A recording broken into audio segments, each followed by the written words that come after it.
तो आज है 30 जुलाई और हम लोग आज के करंट अफेयर्स को करेंगे द हिंदू से।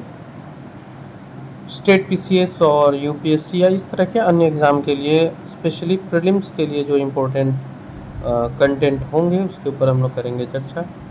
अगर आप भी कर रहे हैं स्टेट पीसीएस यूपीएससी का प्रिपरेशन तो कर लीजिए चैनल को सब्सक्राइब और जुड़ जाइए हमसे। 30 जुलाई के फ्रंट पे एक जो न्यूज़ है वो अभी बहुत चर्चे में है, इसलिए है इसका हमारे एग्ज़ाम से, प्रीलिम्स एग्ज़ाम से बहुत गहरा संबंध है नहीं।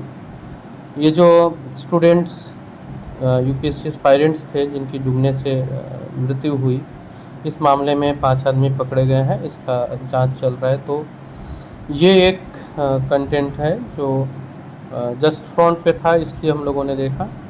हम लोग के लिए जो इम्पोर्टेंट न्यूज़ होता है एग्ज़ाम की दृष्टि से, उधर हम लोग चलते हैं। ये एक न्यूज़ है जिसको लेके बहुत समय से चर्चा में था। सुप्रीम कोर्ट ने जो रिफ्यूज़ किया है हाई कोर्ट रूलिंग पे स्टे लगाने के लिए। ये इशू है बिहार से जुड़ा हुआ। इसमें 65% आरक्षण की बात की गई थी बिहार में जो था, जिसे पटना हाई कोर्ट ने ये कहते हुए इसको रिफ्यूज़ड कर दिया था कि ये रूल्स अनकॉन्स्टिट्यूशनल है।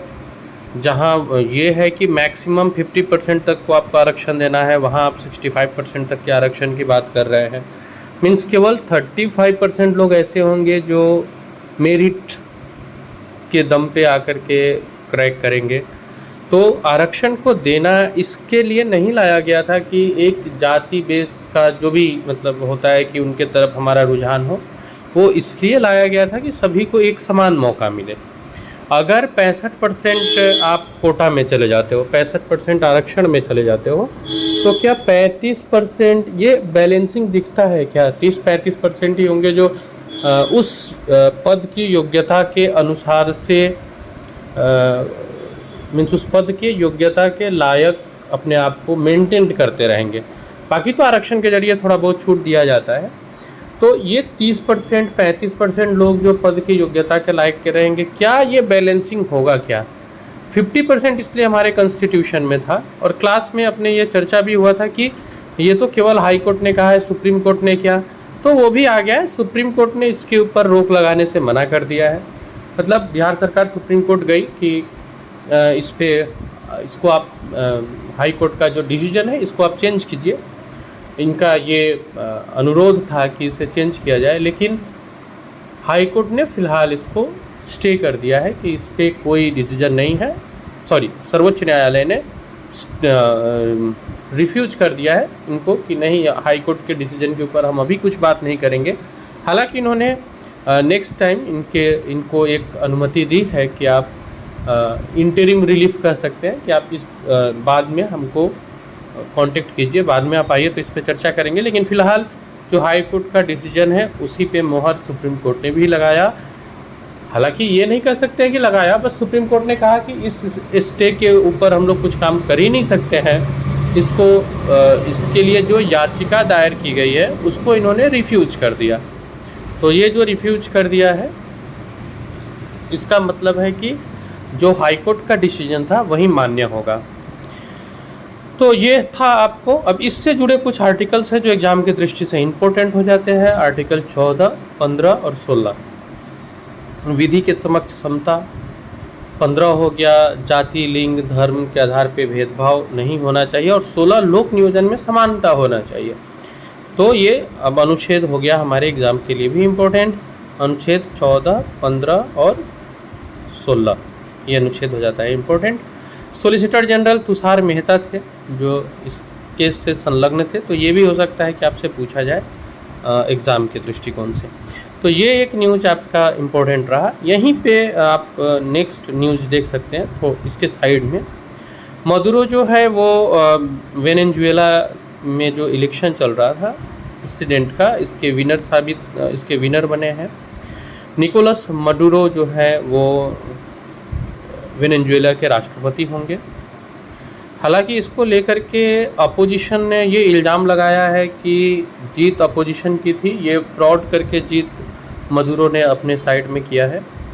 और आपको ये इसलिए भी इम्पोर्टेंट हो जा रहा है कि केवल ये वेनेजुएला ही नहीं, आपको पूरे विश्व में इस इलेक्शन का जो रिज़ल्ट है वो चर्चे में रहा है। मीन्स ऐसा देखने को मिल रहा है कि दुनिया जो है वो दो गुटों में बँट गई है।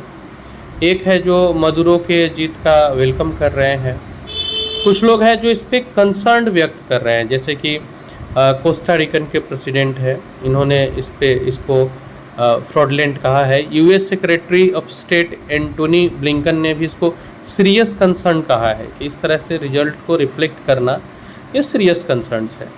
तो वहीं कुछ देशों ने इसको वेलकम भी बताया है, मदुरो को के जीत को स्वागत योग्य बताया है। तो इस तरह से दुनिया दो गुट में बटी हुई दिख रही है। ये बहुत इंपॉर्टेंट हो जाता है एग्ज़ाम के दृष्टिकोण से ये। अब आगे चल के हम लोग अगला न्यूज़ देखते हैं। आपको एक न्यूज़ है इधर जो इम्पोर्टेंट है, ये news amoebic brain infection confirmed हुआ है केरला के एक लड़के में। तो एमोबिक ब्रेन का जो इन्फेक्शन है ये कंफर्म्ड किया गया है केरला के एक लड़के में, और इसमें आपको जो प्रीलिम्स की दृष्टि से याद रखने वाले फैक्ट्स हैं वो है इसको होने के कारण।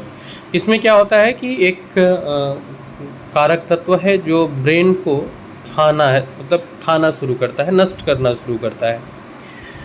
यहाँ पे इन्फेक्शन होता है और ये इन्फेक्शन जो है वो सीरियस इन्फेक्शन होता है, पूरी तरह से ब्रेन को नष्ट करता है।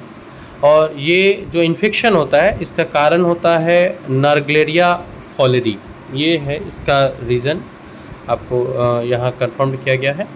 एक लड़का है जो प्राइवेट हॉस्पिटल में पिछले 10 दिन से ट्रीटमेंट में था, उसका एमोबिक टेस्ट जो है वो पॉजिटिव आया। इसके बाद में ये एक तरह से अफरा तफरी बन गया और सिम्टम्स जो इन्फेक्शंस का होता है, क्योंकि ये इन्फेक्शन कॉज्ड होता है नाइग्लेरिया फॉलोरी के द्वारा, जिसको ब्रेन ईटिंग अमीबा भी कहते हैं। ये पाया जाता है फ्रेश वाटर बॉडीज में, जैसे कि झील है, नदी है, इसमें पाया जाता है। और ये ब्रेन तक पहुंच जाता है नाक के ज़रिए और उसके बाद में ब्रेन टिश्यूज को डिस्ट्रॉय करना शुरू करता है। सिम्टम्स में आपको सर दर्द, बुखार, नोज़िया, वोमिटिंग, जो अल्टर्ड मेंटल स्टेटस है, ये सब देखने को मिलता है। तो ये आपको प्रीलिम्स के दृष्टि से इम्पोर्टेंट कुछ न्यूज़ थे जो हमने आपके साथ चर्चा किया। आज द हिंदू में इतना ही है, मिलते हैं अगले इम्पोर्टेंट वीडियो के साथ। आज के लिए इतना ही, थैंक यू।